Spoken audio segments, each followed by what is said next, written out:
Before the world wakes up, there is always one person already awake. When I was a child, I never understood why my mother woke up before sunrise. The house would still be quiet, the streets empty, but in the kitchen a small light would glow. Now I understand. That quiet morning light was where my first lessons began. Before mixers and machines, there was the rhythm of the grinding stone. I remember waking up to that sound, a slow, circular movement, stone against stone.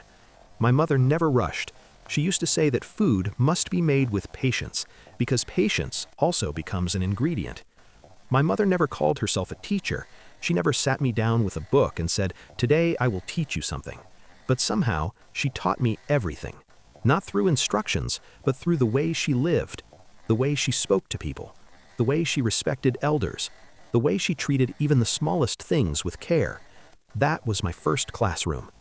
Every morning she would serve breakfast quietly, placing food on a banana leaf, making sure everything was warm and fresh.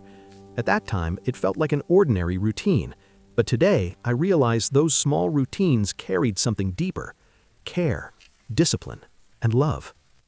Some evenings she would take my hand and walk with me to the temple, not because she forced me. She would simply say, "Peace is something you must visit regularly."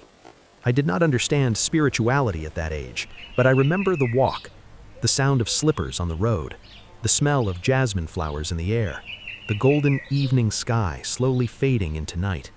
Those walks were peaceful in a way I did not recognize then. Heritage is not always found in big monuments or history books. Sometimes it lives quietly in everyday habits, in the way clothes are folded neatly, in the way food is never wasted, in the way we greet elders with respect. When I was young, these things seemed small and unimportant, but today I realized they were lessons being passed down silently. One of my strongest memories is the monsoon season, rain falling outside the house, steady and soft. Inside the kitchen, my mother would be making tea, the smell of hot tea filling the house, the sound of rain tapping against the roof. Those moments felt simple, but they were deeply comforting. Happiness was not something complicated. It was warmth during a rainy evening. As I grew older, life slowly became busy. Work, responsibilities, travel, the world moved faster. But something interesting happens when we grow up. We begin to notice that we are repeating the same habits our parents had. The same routines we once ignored suddenly begin to make sense. The patience, the discipline, the quiet way of living. Whenever I visit my mother now, it feels as though time has paused inside that house. She still wakes up before sunrise. The same lamp is lit. The same kitchen fills with soft morning light. The same calm patience continues. Some traditions do not need protection. They survive naturally through people like her. People often ask how culture survives through generations. Is it preserved through books, through temples, through history? Yes, all of those are important. But the strongest guardians of heritage often live quietly inside our homes. They are our mothers. Looking back now, I realize something important. My first guru was never in a classroom. She never gave long lectures.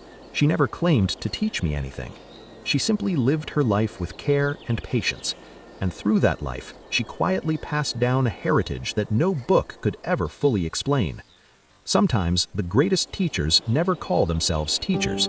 They are simply our mothers, and their lessons stay with us for a lifetime.